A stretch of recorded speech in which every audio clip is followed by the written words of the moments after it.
Okay, well, thank you everyone for coming along. My name's Roger. In case you don't know that, I'm one of the co-founders of Extinction Rebellion.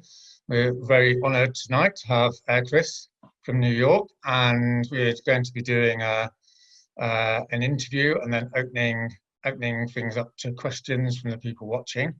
I want to sort of just go through a few points before we start. First of all, the views expressed in this video don't necessarily reflect the views of everyone in XR. The idea is for these interviews just to sort of provoke debate and open discussion. And I'm not talking officially on behalf of XR or anything like that. I'm just talking for myself. I've got a few sort of general questions to ask Chris about obviously the whole situation, and then we'll take things from there. The second thing I want to do is just acknowledge that we're in the middle of an unprecedented crisis. The coronavirus has changed everything and is changing everything by the day. And I think we should all be aware of what massive suffering is going on around the world at this moment and is going to get even worse over the coming weeks. And I think we need to look at what's happening with a very serious manner, I think, because this is real. And one of the reasons I feel it's good to have Chris on is because Chris has been making really uncompromising statements about the reality of our situation for a long time. And it seems a good idea to have him on tonight to discuss these matters.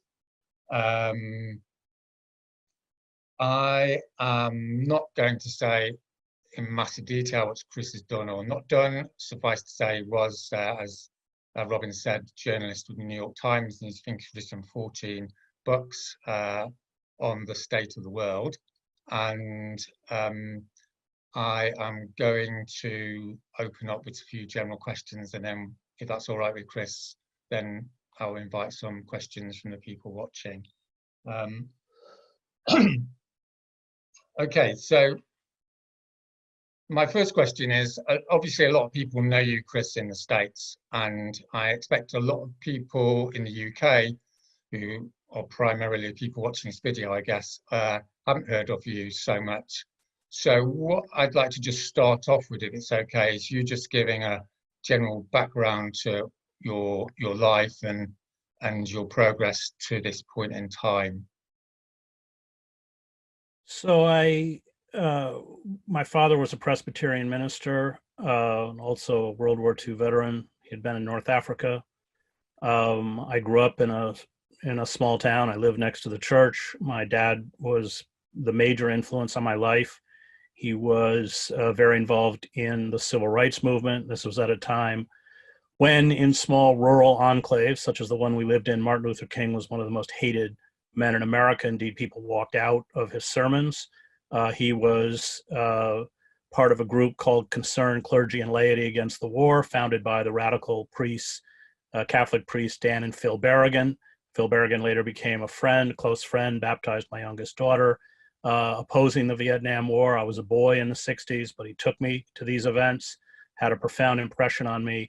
And finally, he was very outspoken in terms of GBLTQ rights. His youngest brother was gay and lived with his partner in Greenwich Village and had been disowned by most of the families. So the only family my uncle had, Jamie, was us. And my father translated that pain of being a gay man in America in the 1950s and the 1960s into the injustice that the church in particular visited on GBLT community, the cruelty of the church, and he was eventually pushed out because of that. So he set the template for my own life. I went to divinity school at Harvard. Although I was a writer by nature. I wrote since I was a child, published my first piece when I was 12 in a historical journal. It was actually the history of my father's church. Published a piece in the Christian Science Monitor while I was still in college. But I couldn't reconcile the supposed neutrality and objectivity of journalism with my father's commitment to social justice. So I moved into an urban ghetto in Boston, Roxbury, and ran a small church as a seminarian across the street from Mission Main, Mission Extension Housing Project, which was at the time one of the it was without question the most dangerous and roughest project in the city. And that's where I often say I learned to hate liberals, people who talk about empowering people they never met. I would travel from the ghetto back to classes in Cambridge at Harvard, and saw through exactly the way that kind of rhetoric was used for self-adulation would be the only way to put it. Well, in fact, the actions carried out by the liberal elites were selfish and self-centered in large part. And I dropped out of divinity school. I went to South America. I studied Spanish in Bolivia with the Maryknoll Fathers, and decided that I would be a journalist in Latin America. This was in the early 1980s, so you had the dictatorship in Argentina, the military junta that had disappeared 30,000 of its own citizens. You had Augusto Pinochet in Chile, Rios Montt in Guatemala, a murderous regime in El Salvador, where I would end up spending 5 years as a reporter. And I felt that it was as close as my generation was going to come to fighting fascism. And this was, of course, rooted in my reverence, which continues to this day, for George Orwell. So that was how I stumbled into journalism. It was informed by that kind of social justice of giving a voice to people who otherwise would not have a voice. It put me in war zones for pretty much 2 decades. I spent 5 years covering the wars in Central America. I spent 7 years in the Middle East. I was in Sarajevo during the war in the former Yugoslavia and then Kosovo. And these were jobs that other reporters at the New York Times didn't want. As in fact, when I went to the executive editor of the New York Times, Joe Lelyveld, and told him that I wanted to go to Sarajevo, his response was, well, I guess the line starts and ends with you. So people say, will often look at my career, because I was 15 years with the New York Times. I was the Middle East bureau chief. I was the Balkan bureau chief for the Times. And I think incorrectly assume that somehow there was a change. In fact, because my role at the institution was to stand as a reporter with those who were dealing with severe repression. I mean, even, of course, horrific violence. When I got to Sarajevo, it was being shelled. There were 2,000 shells a day. 45 foreign journalists had already been killed by the time I got there. A photographer I worked with was wounded 3 days after I got there. And 24 people wounded, 4 to 5 dead, killed every day. So I imposed myself in those kinds of situations. That's why I spent so much time in Gaza. And I was offered at one point in London. I didn't want to go to London. I had nothing against London. I like England, but I had zero interest in reporting, on the royals or God knows what else you do from a first world country. So I came back to the United States and did a fellowship at Harvard in classics, mostly reading the Aeneid in Latin. Went back to the paper, and that's when my troubles began, because I applied the same kind of radical critique to the Bush administration, the calls to invade Iraq, which I publicly opposed, which angered the paper. Now, one could speak quite frankly about Slobodan Milosevic, and work for the New York Times, but one could not speak quite frankly about George W. Bush and work for the New York Times. And that's what got me into trouble. I was booed off of a commencement stage in Rockford, Illinois in 2003 for denouncing the war. It's on YouTube. And then the right-wing trash media, Fox News, Wall Street Journal wrote an editorial denouncing me. And I was given a formal written reprimand by the New York Times and told I was no longer allowed to speak about the war. And I remember it was an easy decision. I'm not going to pretend it was. My palms were sweaty. I lost my job, not just my job, but my pension. I knew I was cooked. If I continued to speak out, I would not be hired by any journalistic enterprise in the United States. And but I also knew, as I sat in that office, that in order for me to muzzle myself, which is what they were asking me to do, was kind of to pay fealty to my career, but to do that would be to betray my father. And I remember walking out of the building on 229 West 43rd Street in New York, and I think articulating for the first time that what my father had given me, who himself had been pushed out of the institutional church where he had worked for 40 years, was freedom. I didn't need the imprinter of the New York Times to tell me who I was. I don't have a doctorate, so I have a master's degree. I started looking for a job to teach high school English and coach track. I used to be a track runner in college and high school. And I had written a book called War is a Force That Gives Us Meaning, which I didn't expect anyone to buy. It was kind of an examination of the culture of war after 20 years of covering war. And it just became this massive bestseller, sold hundreds of thousands of copies. And that allowed me to sustain myself as a writer, which I have done ever since. And as Roger pointed out, I examine culture.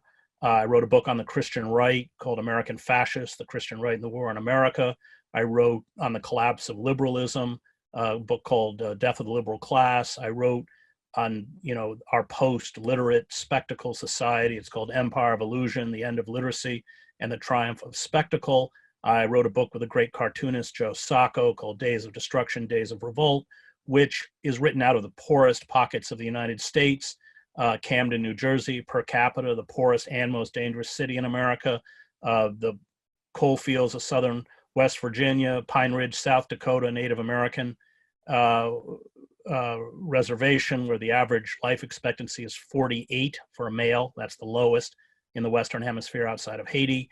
The produce fields in Florida, where literally you encounter examples or scenarios of slavery. I interviewed undocumented workers who at night were chained inside a truck, and their families are threatened back in Guatemala or Honduras if they attempt in any way to report what's going on, this kind of abuse to the authorities. So that's been my work since I came back to the United States. And then I would just also add, because it's important to me, in that I teach in a prison. I teach through Rutgers University. I teach college credit courses to those who are incarcerated, my students who are incarcerated. We graduated 27 formerly incarcerated from Rutgers University this year who had been released, and we conferred degrees, BA degrees, on 33 on the inside. And if you go to YouTube and type in Chris Hedges Rutgers graduation, you can see the graduation talk that I gave. So I think there's a complete, in my mind, complete consistency to both my politics and my commitment, although, of course, working for an elitist, mainstream publication like the New York Times, I think sometimes it's not understood by people who just read the straight resume. Yeah, thanks. So, I mean, one of the reasons, well, I've actually interviewed you before, haven't I? But, one of the reasons I personally have been really interested in your work is because you've had so much practical experience of the real world. And I guess that's pretty rare, particularly in thinkers and intellectuals who haven't actually been on the front line, as it were.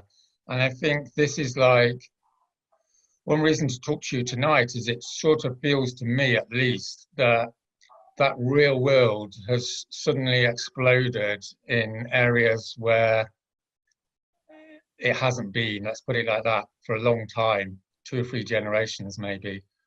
And I have to confess that for myself personally, although I like to feel like I understand the world, I've had moods of feeling a little bit at a loss about exactly what's going on. And so what I'm interested in is in the light of your experience, how do you think we should understand the coronavirus crisis, both in your country but also globally? I mean, what are you thinking about it at the moment? It's the first fatal blow against the structures of industrial neoliberal society. These structures have been hollowed out and weakened. Look at your National Health Service. by the forces of neoliberalism, by these global corporate forces, these speculators and financiers who have seized control not only of national economies. You don't control your own economy any more than we do. We just saw this with the quote unquote stimulus package that was passed today, that provides gigantic bailouts to the airline industries. And we know from 2008 what they're going to do with the money. That's why the stock market has rallied. They buy back their stock, they pay themselves huge bonuses, and they lay off their workers. So we've hollowed the country out. The foundations of capitalist democratic systems, both within the UK and the United States, are weak and tottering. And the coronavirus, the pandemic that now faces us, is the first assault against a structure that's so enfeebled that it can't handle it. This is particularly true in the United States, where we're really in for it here. Just anecdotally, I know numerous people who have what looks like severe corona symptoms, including my friend Joe Sacco, and yet they can't get tested. And one of my friends is a doctor, and she couldn't get tested. And so the number of cases in the United States, because although we had adequate warning, of course, but we didn't have the test kits, we don't have the protective gear. New York City is turning into a disaster zone with makeshift morgues, tents already being set up outside of hospitals. We have projected unemployment now at 30%, economists are saying. I think it was 3.3 million filed for unemployment last week. And you have to remember that because of, unlike Britain, we don't have a National Health Service. It's a for-profit healthcare system. So we have huge segments of the population that are outside of the healthcare system completely. Not just undocumented workers and the 80 million people who are either underinsured or uninsured, but now all of these workers that had employee-provided health insurance, that's 58%, who are losing their jobs. The estimate is that to be treated for the coronavirus, it's $30,000. So you're going to be slapping people who don't have work with these gigantic medical bills, or denying them medical care at all. Indeed, the teenager recently who died of corona was turned away from the hospital because he didn't have insurance. And so we haven't contained the virus. It's spreading exponentially because of a lack of testing. We don't know where it is, so we can't contain it. And we have a structure in the United States which guarantees that people will not receive adequate medical care, or they won't even go in to get tested. Remember, the 11 million undocumented workers in the United States don't have access to medical care, and they're not about to show up in an ER where ICE, the immigration service, can grab them and throw them in a detention center, which is a whole other issue because people are being warehoused, including children, in these detention centers where the virus will spread. We also have 2.3 million people in our system of mass incarceration. That's 25% of the world's population. Once the coronavirus gets in those prisons, it will rage because of the close confinement. And of course, one of my worries is that corona's been identified in the Gaza Strip, which is one of the most densely populated and spots on Earth without not only just adequate medical care, but even adequate supplies of clean water. And I really think this all goes back to the destruction of the kinds of institutions that certainly were put in place in the New Deal in the United States, were put in place in old labor and then dismantled by Tony Blair and Margaret Thatcher, and later Tony Blair and quote unquote new labor, dismantled in the United States by Reagan, and then our version of Tony Blair, Bill Clinton, and Joe Biden, let's not forget, was an integral part of this. And so the system has been reconfigured to serve the interests of these global corporate oligarchic elites for a long time at the expense of the rest of us. And now, because of the stress caused by this pandemic, we're paying for it.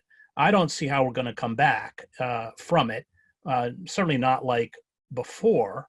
You have the capitalist class, and we've seen it with Trump, call for this ridiculous idea that you can return to work by Easter Sunday, because they would rather 1, 2, 3, 4% of the population, and of course the most vulnerable part of the population, die rather than see the economy go into a tailspin.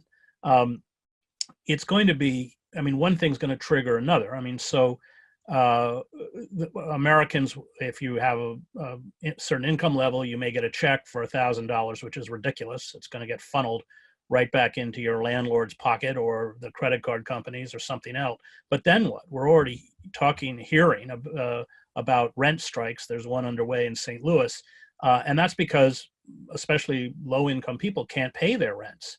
And then what happens? This is a accelerating problem as we speak, and wasn't even addressed by the stimulus package. It's a terrible word, but the bailout for big industry that was just passed today. So what happens then? Well, if history is any guide from 2008 and from today, then the huge multimillionaire slumlords like the Kushners, this is Trump's son-in-law, will get bailed out and the people will be on the streets. So the system doesn't work, or doesn't work for us.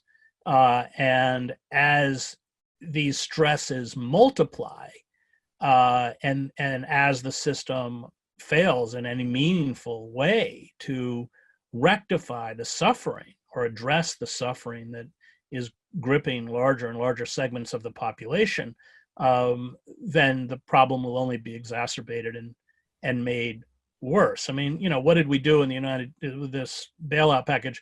They extended unemployment benefits for 4 months.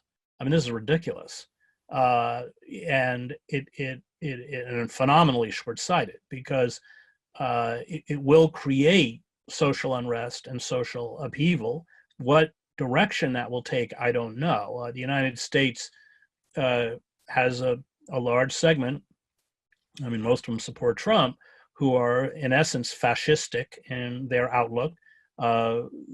As the situation deteriorates, I have no doubt that Trump will do what he has done in the past, which is to incite violence and exacerbate racist attacks against people who will be blamed for the breakdown, undocumented workers. I mean, now we've got Chinese Americans, liberals. We're already seeing Trump's effort through lawsuits to muzzle the press. I mean, we're headed, I think, I'm worried. I mean, certainly in the United States, I can't speak to Britain.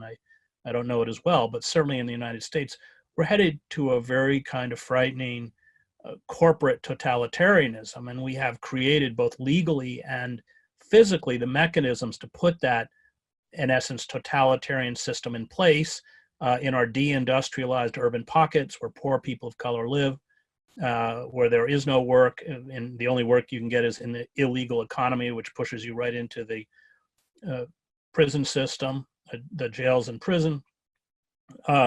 We have militarized police. By that I mean police who are issued military-grade weapons. That's long-barreled weapons, Kevlar vests, armored personnel carriers.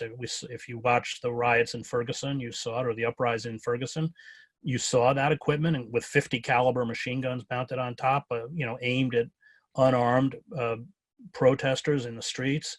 That with a flip of a switch can be used throughout the whole country. And we've created legal mechanisms, largely through terrorism laws, which have been used quite ruthlessly against Muslim activists in the country since 9/11, to strip you of habeas corpus, due process, even impose secret trials where defendants are not allowed to see, or including their lawyers, the evidence that's being used against them. So it's all there. It's all ready to go. Hannah Arendt writes about this in Origins of Totalitarianism, where she warns, and she herself, of course, after spending 3 weeks imprisoned by the Gestapo, is expelled from Germany and stripped of her citizenship. So she's undocumented in France. She's stateless.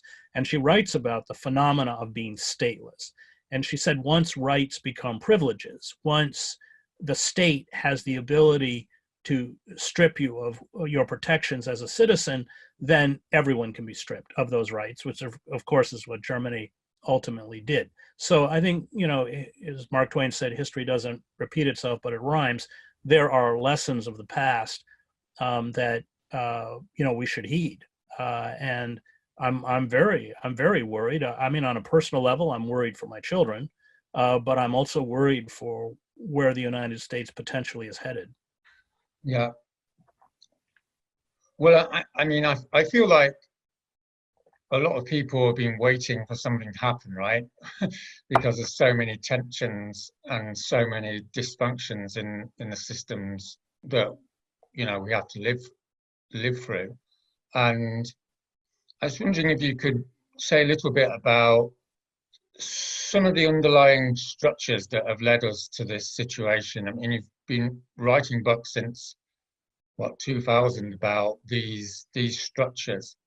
And there's a deeper story here, I guess, that you've written about is why Western societies have come to this place of vulnerability, and where we are today.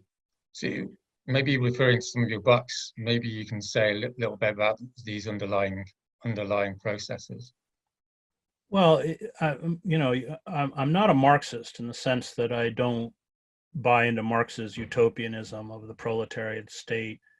That's Hegelian, but I do think Marx's analysis, with the heavy contribution of Engels, who had the data of capitalism, is correct. That's why the first volume of Marx's 3-volume Capital, and I admit it's a slog, is an important book. And as Marx understood, unfettered or unregulated capitalism, these are his words, is a revolutionary force. And that's because it, by its nature, commodifies everything. The human world becomes a commodity, human beings become commodities, the natural world becomes a commodity that it then exploits until exhaustion or collapse. And that's what, and let's not divorce capitalism from imperialism and white supremacy. I mean, having spent 2 decades in the developing world, I understood very, very well that imperialism was the expression of white supremacy beyond the borders of the empire. The Brits, perfected that notion of the white man's burden and the Raj, and it's its most revealing example or illustration of the inherent racism within the system, because you impose by force, you take control of countries where people of color live, and you exploit cheap labor. That's what capitalism is doing now, corporate capitalism, and you plunder the resources. I remember interviewing once the president of the Congo, not the Belgian Congo, but there's 2 Congos, but not Zaire, but the Congo.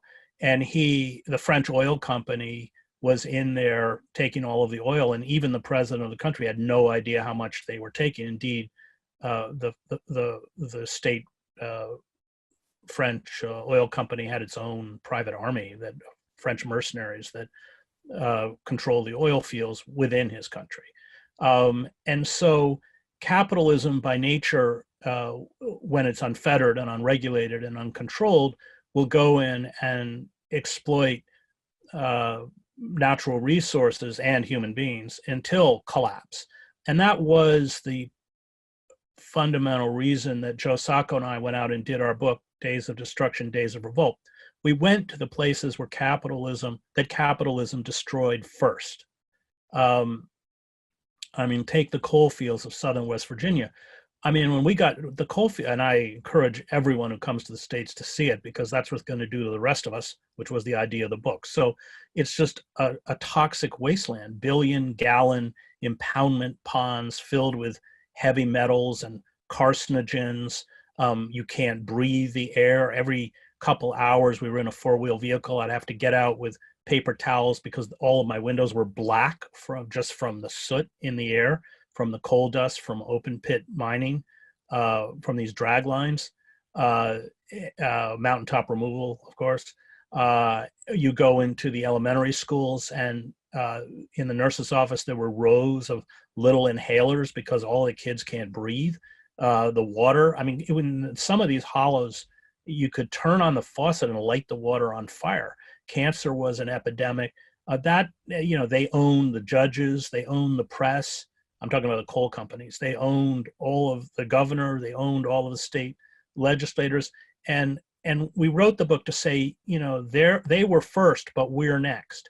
And what's happened with imperial capitalist expansion is that they don't have any place left to go. They would go into a certain area and destroy it, and then move on to somewhere else. One civilization would exhaust resources, collapse, and move, and then the Spanish would do its conquest, and we are one of the few countries that carried out, in essence, imperial expansion internally before in 1898 we turned on Spain. But what do they leave behind? Now there's nowhere else to go. It's been 400 years of pillage, looting, environmental destruction, and the game's up. So this time, but I hesitate to use the word civilization, but when industrial power goes down, the whole planet's going to go with us. And we've reached, I think there's strong evidence we're beyond the tipping point. We're certainly, which XR knows, in a period of mortal peril, existential peril, and we're powerless just as we're powerless to get our government to respond in a rational way to this pandemic. We're powerless to get them to respond in a rational way to the ecocide that ultimately will kill all of us, because this is the nature of unfettered and unregulated capitalism. And I'm a Presbyterian, actually I am ordained, but I come out of Calvin, very dark view of human nature. I don't like capitalism. I see it as the enemy, but I also realize that not everyone, but a significant portion of human beings are dominated by self-interest. But if you don't regulate and control that self-interest, then it destroys your society. And that's what's happened, with the difference being, instead of the old capitalist class, the people who ran the textile mills in Birmingham or Manchester, it's a global capitalist class that has moved manufacturing into, don't use this to be, overly dramatic, but into slave camps in China. I mean, certainly the Uyghurs are slaves, or appalling sweatshops of wage theft and terrible conditions. And when workers don't meet quotas, they're not paid, and they climb on the tops of these overcrowded dormitories and jump off and commit suicide. And so we've kind of rolled backwards. 70% of the U.S. economy is based on consumption, most of which, of course, we don't need. And that's what's freaking out the capitalist class. This pandemic has essentially shut that consumption down.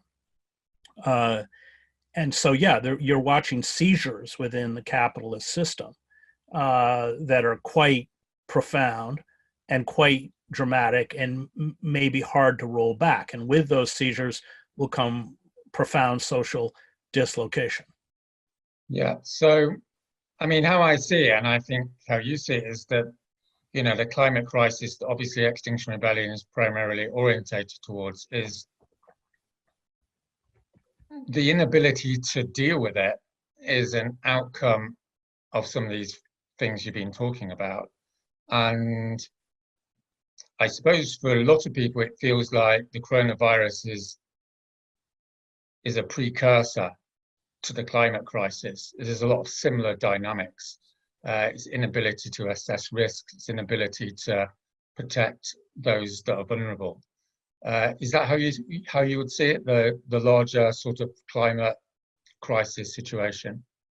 Yeah, because the climate crisis, we know, will create a very similar phenomena, in that it will destroy coastal cities. We know that it already is, because of rising temperatures, increasing pandemics and the destruction of crops through droughts and wildfires, look at Australia, and through pests that are no longer in colder months controlled. So yes, I look at this pandemic as, I hate to say it, but the beginning of the end. It's even if we get through it, and in the United States, there are going to be a lot of people who die because of the tremendous ineptitude on the part of the corporate elites here.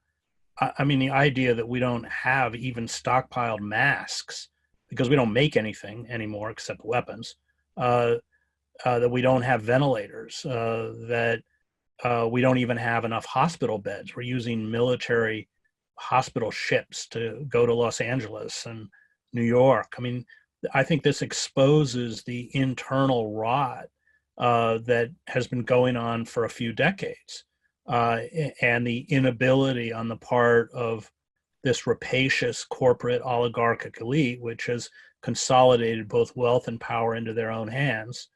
Ralph Nader, who I admire and is a friend, and I was a speechwriter when he ran, calls these people traitors, and he's right. They're absolutely traitors. They have no loyalty. They'll use the resources of the state, whether it's the Federal Reserve or the military or the courts or the legislative bodies, to further their own interest.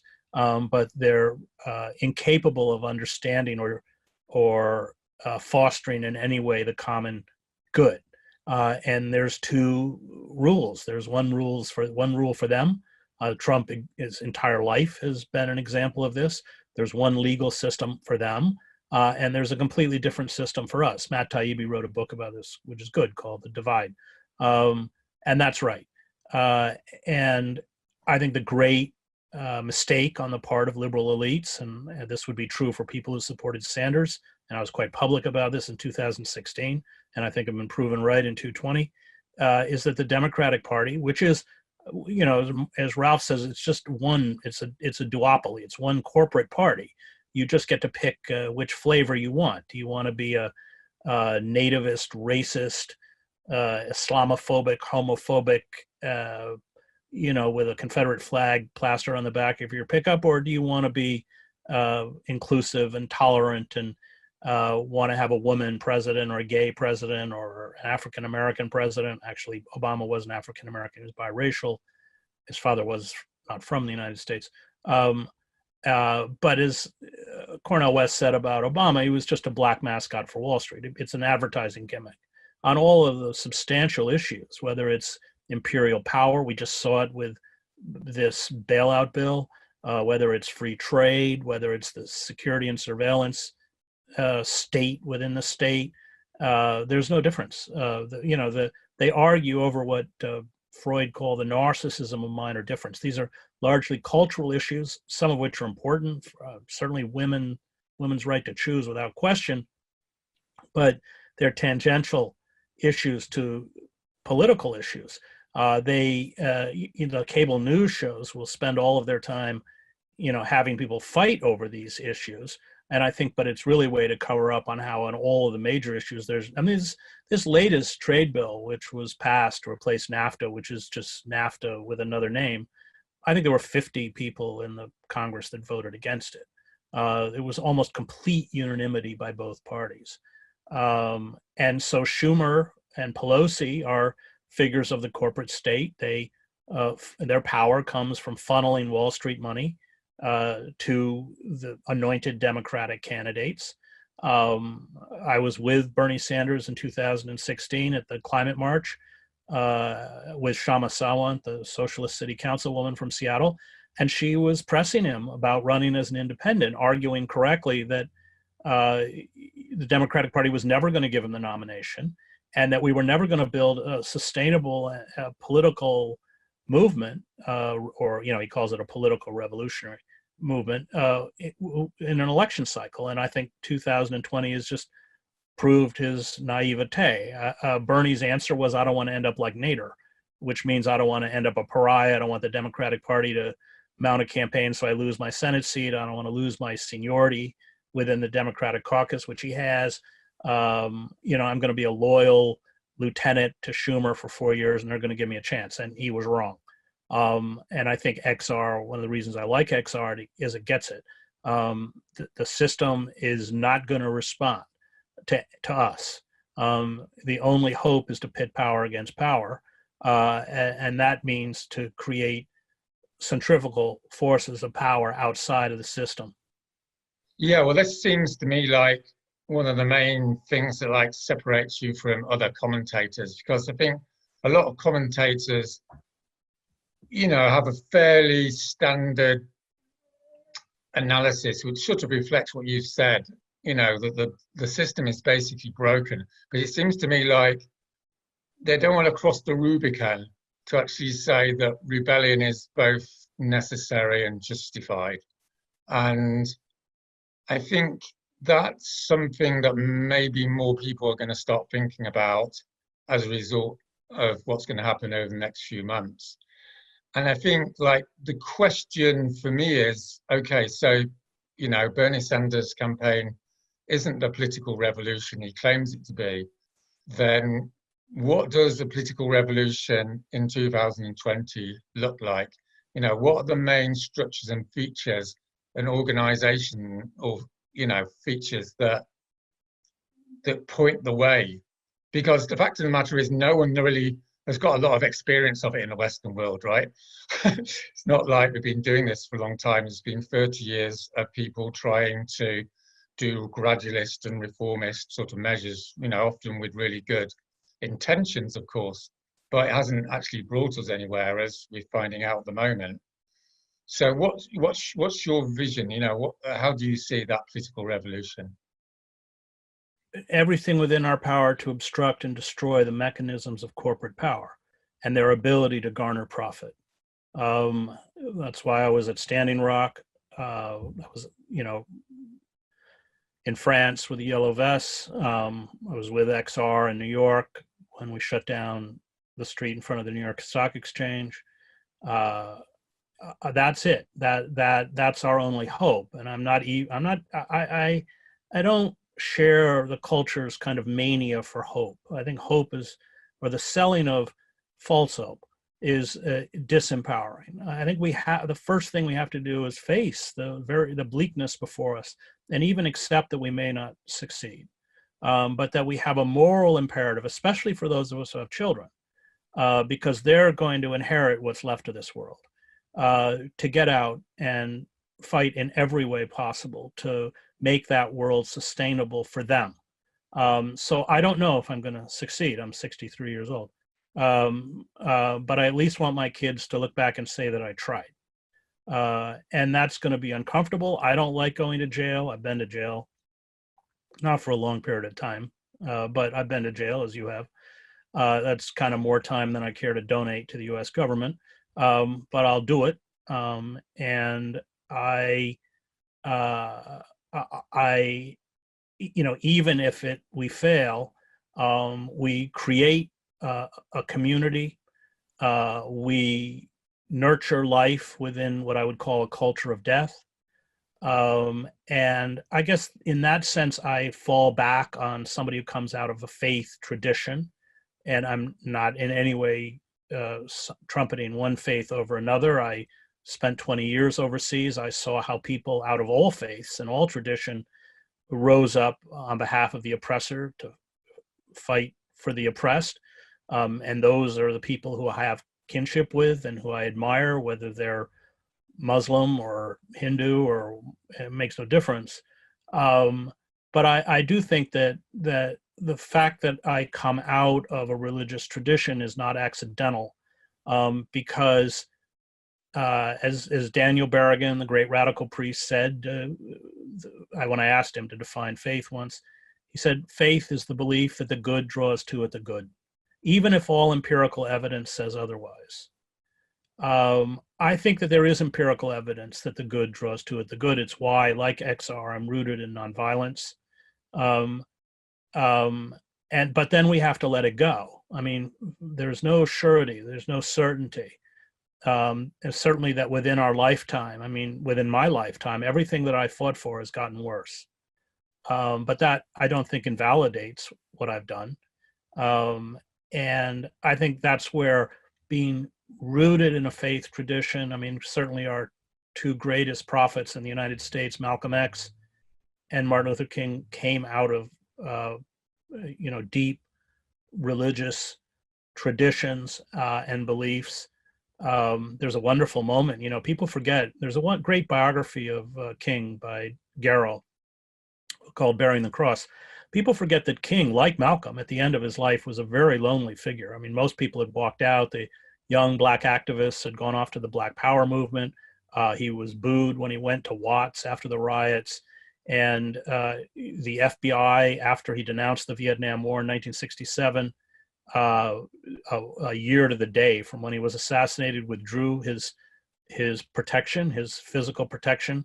And both King and Hoover and Johnson, President Johnson, knew what that meant. King knew he would die in the same way that Malcolm knew he would die. And there was a moment where King was with his staff under tremendous pressure, and he just got up and he said, I take nonviolence to be my lawfully wedded wife, and sickness and his health. And I think that at that moment you saw the power of faith, that King himself was watching his movement disintegrate. He knew his life was going to be terminated very soon, and that is finally what sustained him, in the same way that that's what sustained Malcolm X. Yeah, and I think this is again something that separates you from a lot of conventional sort of commentators that, to my mind, seem to be still transfixed with a sort of material utilitarian sort of rationale for action, which is, we can make things better and we need to work out how to do it, and then we go and do it. And if we can't, then we don't act. And I mean, my reading and the tradition I come from is very much, my parents were Christians as well, and what have you. And the tradition that I feel like I come from is there's a good way to live your life, and that's all you can do. You can't expect anything more. This life doesn't owe you anything, And I think what's sad, I guess, is that we've lost, because we've had things so good for so many people, I guess, in the West anyway, you've sort of lost hold of what that actually means. And I'm just wondering whether, when the first time I saw your videos, I was quite shocked, because I felt like you were talking directly to me, because you were referring back to some traditions that really don't get referred to. And I feel personally like we need to reconnect with some of those historical philosophies or ways of life or ways of resistance. And I was wondering, maybe to just finish off, you can talk a little bit about what you think those main philosophies or ways of being are, that younger people today can learn from. Well, you're right. As soon as, I would say both for revolutionaries and for the religious, the practical is irrelevant. Hannah Arendt said, don't trust people who say this shouldn't be done or this oughtn't to be done. Only trust those people who say I can't. So I just lost my job at Truthdig, where I have had a column for 15 years every Monday, because the staff went on strike over the attempts of the wealthy heiress who funds the site to fire the editor, Bob Scheer, because of a series of labor abuses, including the attempt to give employees contracts where they sign away all their labor and civil rights under California national law. Now, that wasn't practical. I mean, the irony is that she didn't pay me. I had actually raised through grant money my own salary for the site. And the site has been shut down and all of us are unemployed. But there wasn't any question as soon as she started. It would have been, easy, I suppose, to try and have some kind of accommodation. But I couldn't stand by and watch what she was doing to Bob Scheer, one of the legendary journalists in the United States, the former editor of Ramparts, and he's almost 84 now, one of the titans of American journalism. And at the beginning, it was just me. I mean, I called him and said, well, if she pushes you out, you're not going out alone. it ended up snowballing, and the entire staff went on strike. And so, and some of these editors have taken, that's the only source of income they had. So the economic cost for them is far greater than for me. I am in the midst of writing a book, and I have a television show, and they don't. So they're far more courageous than I was. But again, it's that, you can't, it's not about what's practical, it's about what's right. And I think that when you take what you believe, insofar as you can determine it, as a moral stance, and you don't pay a cost, then it's probably not that moral. I mean, most moral stances, if they're truly moral, I mean, we all can, talk about the evils of Jim Crow or something, these kinds of horrible systems of the past. But one of my problems with this church in the United States is, where are they on mass incarceration, which for me is the civil rights issue of our time? They're nowhere to be seen. So the rhetoric of the liberal class never matches its actions. But I think for the revolutionary, the radical, and ultimately the religious, it does come down to, as Aaron said, I mean, I can't. It's what's right or wrong, no matter what the consequences are. And not only that, but it's right or wrong, no matter what the outcome is, even if the outcome, at least in the short term, appears to be detrimental to what you say and want. And I'm going to be very hard to pick up. I mean, the editor called the Nation magazine, they don't want me. I mean, they don't want this kind of critique. I mean, I'll find somewhere to go. But life's short. You learn that in war. And in the end, you want to look back and, not regret that you didn't stand up, not regret that you were crippled by fear or self-interest, that your life meant something. I mean, that comes down to the fundamental question of what constitutes a life of meaning. And, as Faulkner said, every life viewed from the inside is a failure. We're all, in that sense, failures. But I know that, Auden said, these ironic points of light that flash out wherever the just exchange their messages.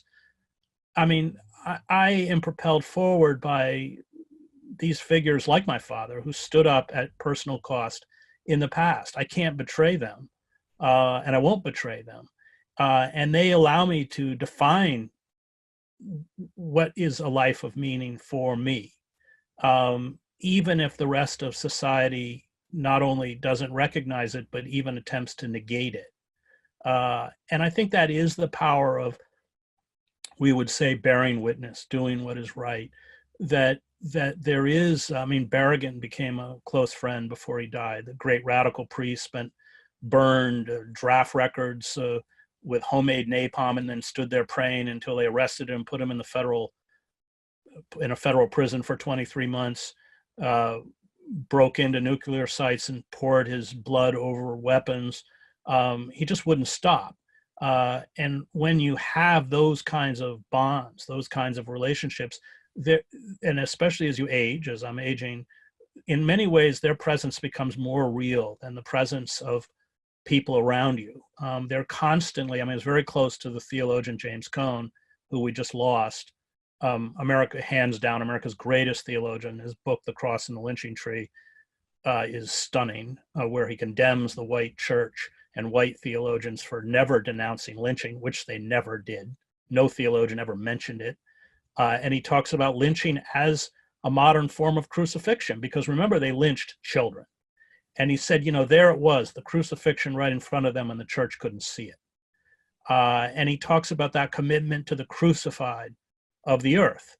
And that's our role, that we are to stand with the crucified of the earth, and that when you truly stand with the oppressed, ultimately you will be treated like the oppressed. And of course, that is the greatest validation of a life. Yeah, thanks. Yeah, I'm glad we touched on what it really means to for each of us as individuals. And I think that's really what it comes down to at the end of the day. I mean, I'm sure there's lots of people watching this call, and it's easy to have the right analysis. It's not so easy to look into your own self and decide what it means to be who you are, right? That's the difficult bit. And something we all struggle with every day, of course. But yeah, I really want to thank you for your comments about these things. And I think Robin's going to organise a few questions from people. Is that right, Robin? I think So Karis has we've got got about 20 minutes or so. Yeah, if people have got questions, feel free to chuck them in the Q&A. Karis is gonna help with asking them to you guys. Yeah, hiya. So I think we'll start with a question from Marco. He says, do you think that at this time and place, it's more important to want to win or to want to be right? Most revolutionaries throughout history don't win. Most of them get extinguished. That's just a historical fact. And the theologian Reinhold Niebuhr says that, what revolutionaries or people who revolt, rise up against the system are endowed with is sublime madness. And by that, he means that the traditional mechanisms of liberal reform don't work. They're too tepid, they're too intellectual. And Niebuhr adds that the problem with liberals is that they don't ultimately understand evil. And so if you stand up and your criteria is to win, then you're going to be easily demoralized and defeated. But if you stand up because it's right, that of course doesn't mean you won't win, but it means that you're in it for the long term, that you're not wedded to the emotional highs and lows that characterize a consumer society. Yeah, so next we have one from Jason. He says he's a podcaster in Guatemala. He was asking, how can independent media in Latin America or anywhere be most effective during this crisis? Well, I would say that most of the examples of effective nonviolent civil disobedience come from the global South, not from the industrialized North. So I would say that he probably has a lot more to teach me than I have to teach him. I like that answer. So Todd has asked, if civilization does make it through this crisis, how can we best direct attention to rebuild economies around something like donut economics, which factors in the Earth's resources? So the nature of capitalism is that it only defines itself by what it's against.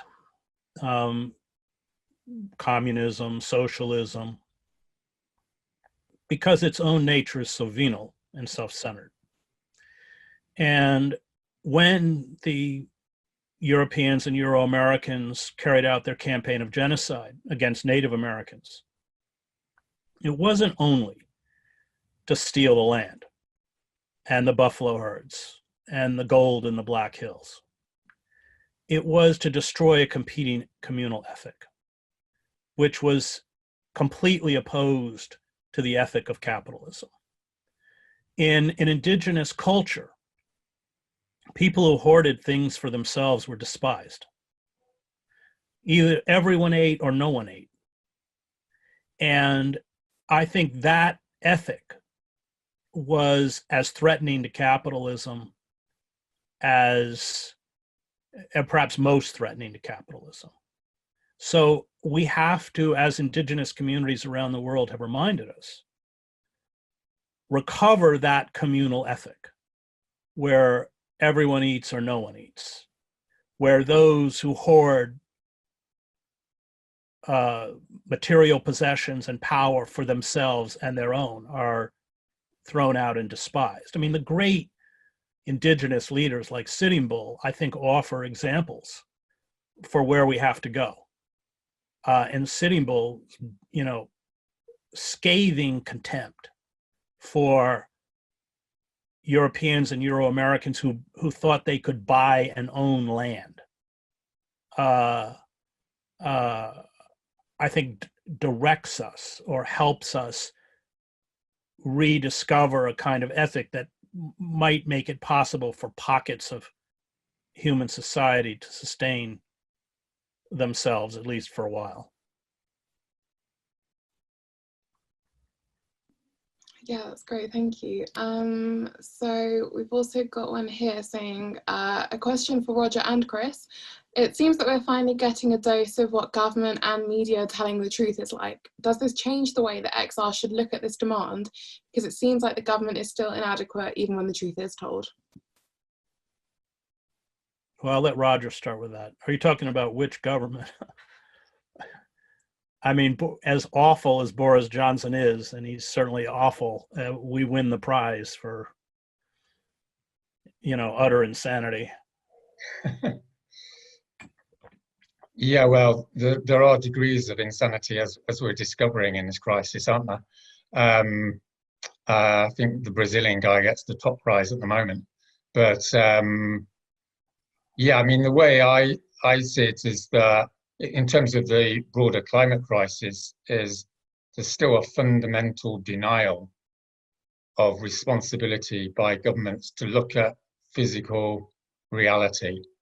And for me, like, the coronavirus is a really clear example of where nature decides it's going to do something, and because our culture and our political class doesn't recognize that nature has any power or any say, then it ignores it until it's too late. And for me, like, there's a direct analogy here of not telling the truth about the broader geophysical situation, which is, really straightforward, as we all know, that if you put carbon into the atmosphere, then you're going to destroy the weather systems and have mass starvation. And that's the extremity of that risk is simply not existing. I mean, I think it's an open question. I don't know what you think, Chris, but I think this crisis may go some way to actually reminding ordinary people, anyway, that there is a natural world out there, and it needs to be considered. I don't know. What do you think? We're learning a lesson in the danger of human hubris. You go back, and I studied classics and read, all of the great classical playwrights, Sophocles, and that was a persistent common theme, that human hubris would destroy you, because there were natural forces beyond your control, that if you didn't honor, and if you thought you could dominate, would crush you. And that's precisely what's happening. Consumer culture is kind of an anathema in the sense that it revolves around the cult of the self, the sense of total empowerment, extended, of course, through the access to machines, even immortality, the obsession of the culture with youth. All of this has fed very dark proclivities that are within all of us. And those who provide a dose of wisdom, whether artists or writers, or have been so pushed to the margins because their voices don't fit with this mantra of positive thinking, positive thoughts, as if somehow positive thoughts, are what we desire and what we want, and how we view ourselves, is never affected by reality. So, I hope you're right, Roger. The only thing I would say from my many years of watching and reporting from disintegrating societies is that oftentimes people have very short memories if they can get back into the particular, however unhealthy milieu that they were in. Thank you for that one. So I'm going to just merge a couple here. So we've got one asking how you, Chris, feel about filling up jails with road blockers, and therefore, do you think civil disobedience helps in this crisis or any crisis?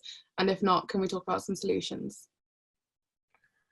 So the point is to get so many road blockers that there's no room in the jails. I was after Occupy Wall Street, they shut down Zuccotti.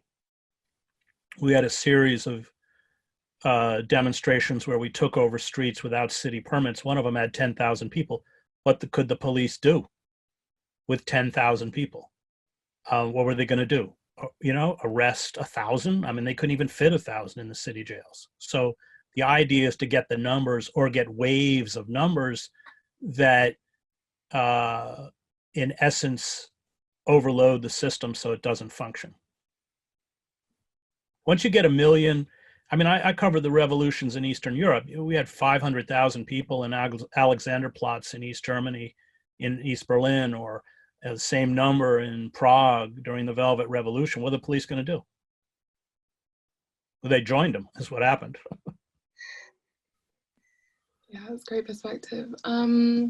So we've got one here saying it's specifically about your book, but I think the person who asked it wants to hear Roger's perspective as well. Saying, in Wages of Rebellion, you paraphrase Sartre, "I do not fight fascists because I will win, I fight fascists because they are fascists." I know you've looked at fascism through a religious lens in another book. Beyond just that religious scope, however, how widespread is fascism in the world? And are we past the tipping point of what you and Wolin foresaw as inverted totalitarianism for full-on global fascism? So, yeah, I love that quote. I use it so much I've had to stop using it because I could see, like, I'd get in front of an audience and they kind of mouth it along with me, although I do think it's great. And I did steal it from Sartre, who was talking to a friend of his. He was trying to talk him out of going back to fight in the Spanish Civil War that last year when it was clear that the fascist forces were going to win. And his friend said, "I don't fight fascists," in French. And I don't fight fascists because they're fascists. I don't fight fascists because I'm going to win. I fight fascists because they are fascists. So, I mean, that gets to the point we spoke about earlier about just standing up and fighting evil because it's evil. In my book, American Fascists, the Christian Right and the War in America, at the end of the book, I was very, very, I didn't use the word fascist lightly in the title. And I went to the two great scholars of fascism. That would be Fritz Stern, who fled Nazi Germany as a teenager. He wrote The Politics of Cultural Despair. And then I went to that Robert Paxton, who wrote Anatomy of Fascism, teaches at Columbia, and I had spent 2 years with the Christian Right, which I think is a heretical fascist force, and of course that's why they're now filling the ideological void of Trump, Pompeo, Betsy DeVos, Barr, Carson. All these people come out of the hard Christian Right. And they couldn't. I mean, so I didn't use the word lightly. But I remember Stern saying that, in Germany, there was a yearning for fascism before the word fascism was invented. I think you certainly see that in the United States. You see it in Britain. Nigel Farage, these kinds of figures, even Boris Johnson to an extent, they're flirting and empowering fascistic forces. We're more advanced in the United States because the Christian Right has had years of building infrastructure, media platforms, Liberty University, Patrick Henry University. They are stacking the federal courts courtesy of the Trump administration. Betsy DeVos is busy funneling federal dollars into quote unquote Christian schools as a way, these are her words, to advance the kingdom. Her brother, Eric Prince, the founder of Blackwater, there was just a story in the New York Times the other day about how he has been used to infiltrate groups, including teachers' unions. I mean, he's kind of the equivalent of the brown shirts.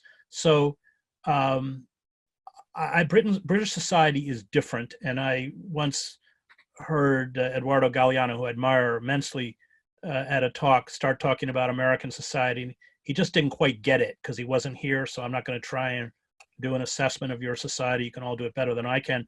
But certainly within American society, those forces are real. on the last point, inverted totalitarianism, this is our most important political philosopher, Sheldon Wolin, wrote a book called Democracy Incorporated.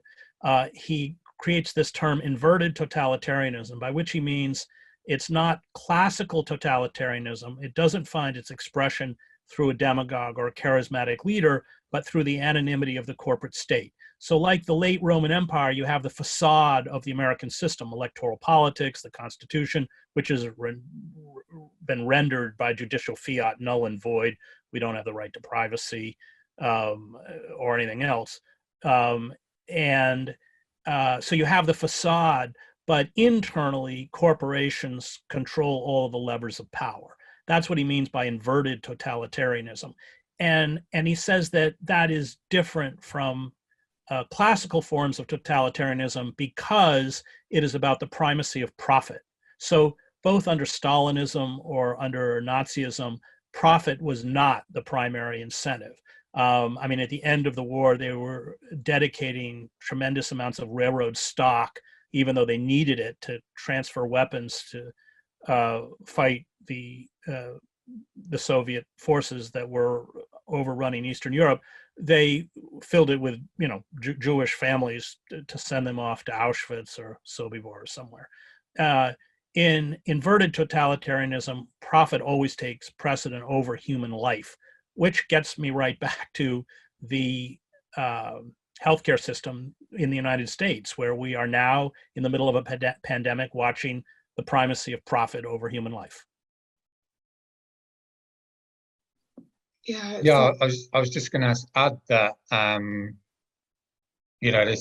this comment you have about fascism, it's not just a piece of rhetoric, as it were, or an assertion. When I was doing my research on civil disobedience at King's College, I was talking to another researcher who researched like the working class miners who went to fight against fascism in the Spanish Civil War.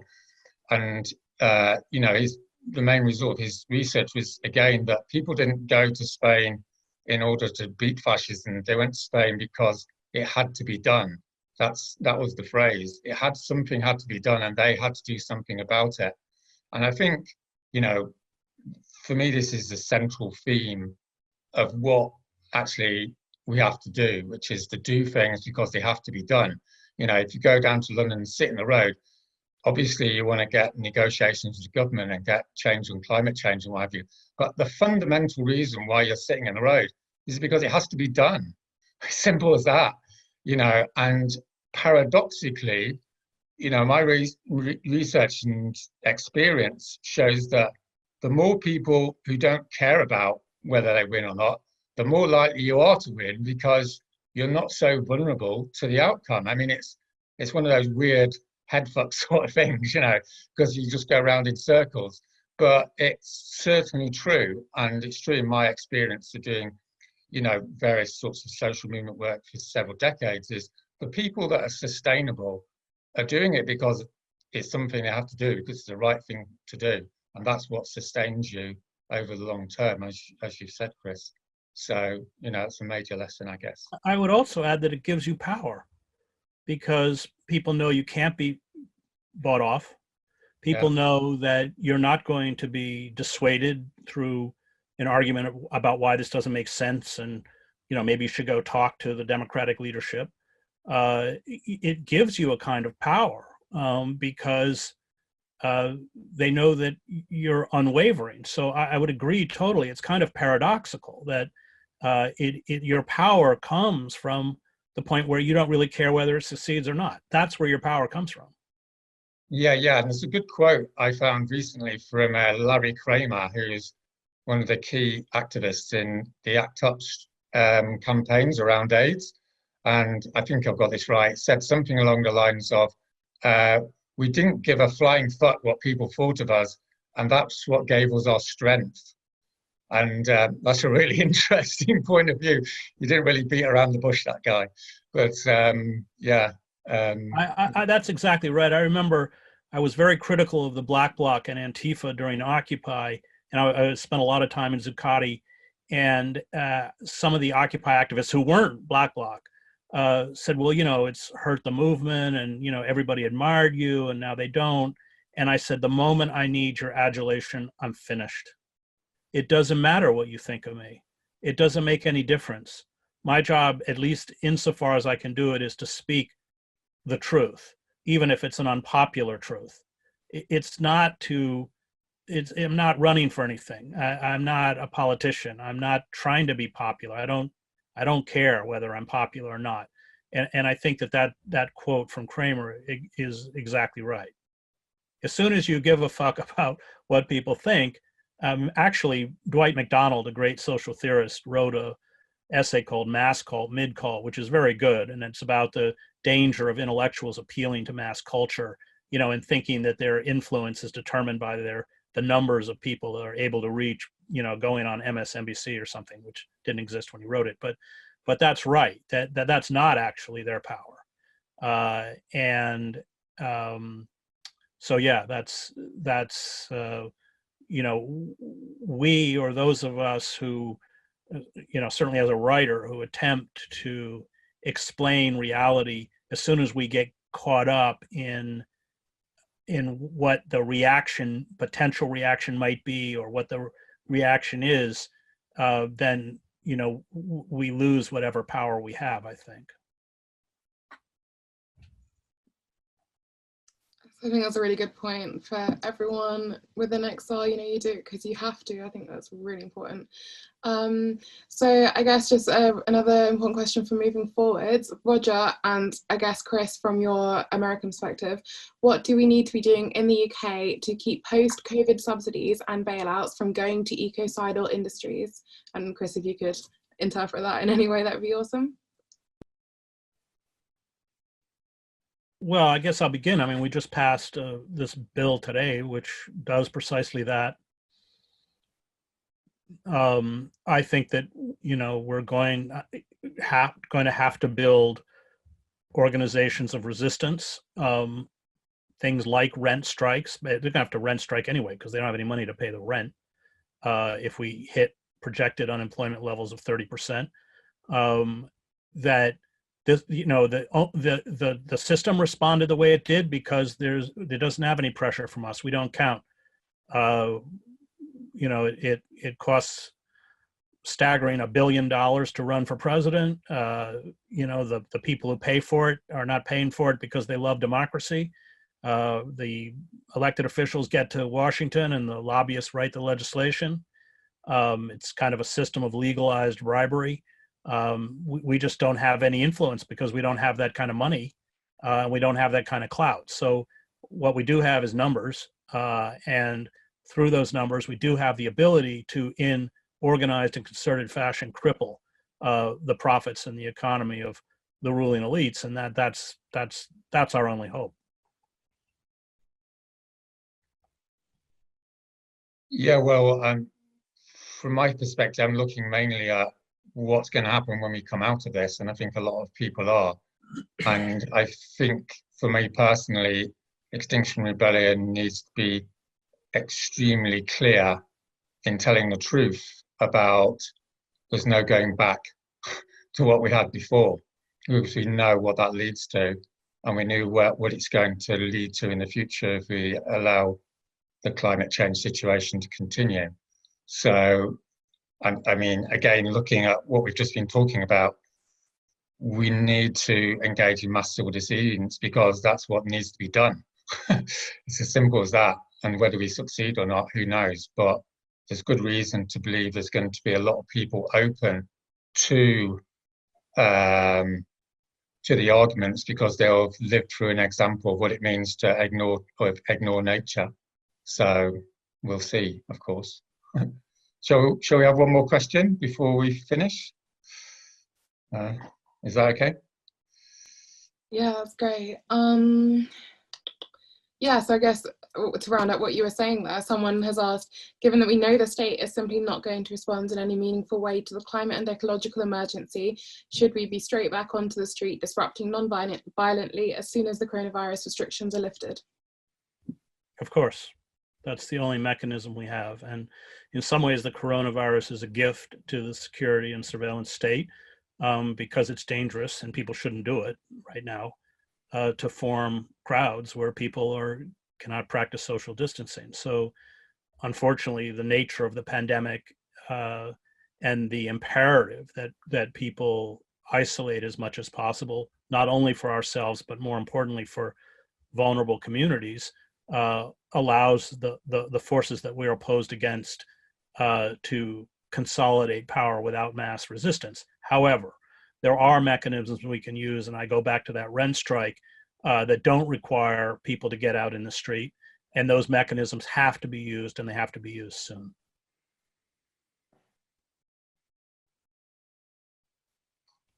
Okay.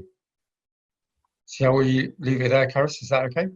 Yeah, thanks for doing it, Roger. Yeah, well, I just want to thank everyone for coming to this interview and this session, and obviously to Chris for taking the time to talk to us all, and Robin and Karis for doing all the technical bits and pieces. That's great. Thank you so much.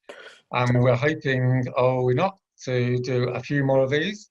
Yeah. With other people. Do you want to say a little bit about that, Robin? Yeah, sure. So I'm just gonna show a little bit about what we're doing upcoming. So this is part of a new series that we're working on, looking at, this idea of being alone together, right? We're all in our self-isolation right now, but we've got a lot of content coming out of XRTV at the moment, where we want to support people. You know, this is a real time, I think, for emotional connection, and we've got a full program coming up over the next week with different events and talks like this coming up, but also chances to connect with each other, people's assemblies online, a chance to hear what everyone thinks about this COVID-19 crisis that we're in, and a chance to talk about ACT on it, as well as, you know, fun activities like Discobedience. If you want to have a dance break online, get involved. So tomorrow we've got economics and the crisis, coronavirus, climate change, and what needs to change. That'll be with Paul Mason, and commentator and former economics editor for Channel 4 and BBC Newsnight, and also with Molly Scott Cato. So we really want to boost this program and help it grow.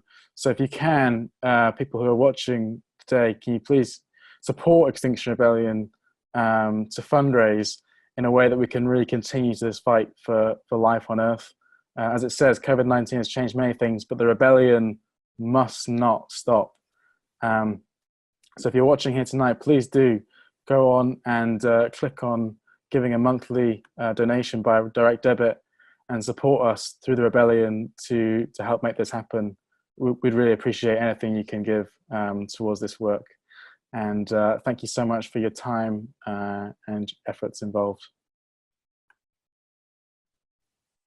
Right. Well, thank you very much, and keep safe, everyone. Great. Thank you again, Chris. Okay. All right. Thanks, everyone. All right. Bye. Bye-bye, everyone.